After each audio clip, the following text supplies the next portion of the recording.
বাঙালির সবথেকে প্রিয় এই ছোলার ডাল খুব তাড়াতাড়ি খুব অল্প সময়ের মধ্যে অথচ সবথেকে সুস্বাদু কীভাবে বানাবে সেটাই আজকে তোমাদের সাথে শেয়ার করছি। খুব সহজে আর খুব তাড়াতাড়ি আর সুস্বাদু হবে এইভাবে বানালে।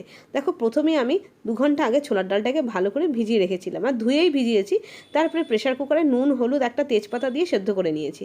দেখো, ছোলার ডালটা কিন্তু আমার সেদ্ধ করা হয়ে গেছে, বেশ সুন্দর ফাটাফাটা করে সেদ্ধ করে নিয়েছি।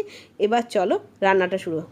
কড়াইতে প্রথমে দিয়ে দিয়েছি সাদা তেল, তারপরে দিয়ে দিলাম খানিকটা ঘি।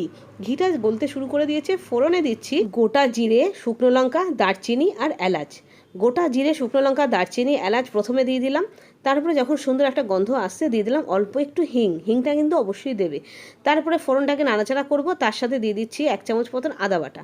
আদা বাটা দিয়ে সব কিছু ভালো করে নাড়াচাড়া করে নিলাম। এবার দিয়ে দেবো একটু মশলা, দিয়ে দিলাম একটু জিরের গুঁড়ো, একটু লঙ্কার গুঁড়ো, আর নুন হলুদ দিয়ে ডালটা আমি সেদ্ধ বসিয়েছিলাম, সেই জন্য নুন হলুদ আর দিইনি। দিয়ে মশলা দিয়ে সব কিছু দিয়ে নাড়াচাড়া করে দিয়ে দিলাম বড় চামচের 1 চামচ মতন একটু নারকেল কুড়া। নারকেল কুড়াটা কিন্তু অবশ্যই দেবে, তাহলে খেতে খুব সুস্বাদু হয়। দিয়ে নাড়াচাড়া করে ভালো করে মশলাটাকে সব কিছু, তারপরে সেদ্ধ করা ডালটা দিয়ে দিলাম। সেদ্ধ করা ডালটা দিয়ে একটু নাড়াচাড়া করলাম, তারপরে দিয়ে দিলাম একটা চেরা কাঁচা লঙ্কা।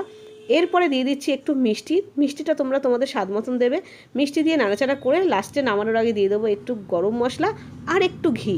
ঘিটা আরেকটু দিলে না খেতে ভালো লাগবে, সেই জন্য নামানোর আগে লাস্টে আরেকটু ঘি আর একটু গরম মশলা দিলাম। বেশ ভালো করে ফুটিয়ে নিলাম 2 থেকে 3 মিনিট, তারপরে নামিয়ে নিয়েছি।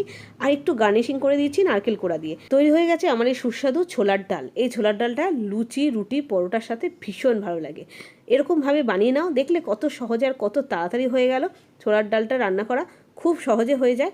আর ঠিক এইভাবে আমি যেভাবে দেখালাম ঠিক এইভাবে করলে কিন্তু ছোলার ডাল কিন্তু সবথেকে সুস্বাদু হবে। তো আজকে এই পর্যন্ত, দেখা হচ্ছে আরও নতুন নতুন রেসিপির সাথে। ততক্ষণের জন্য বাই বাই।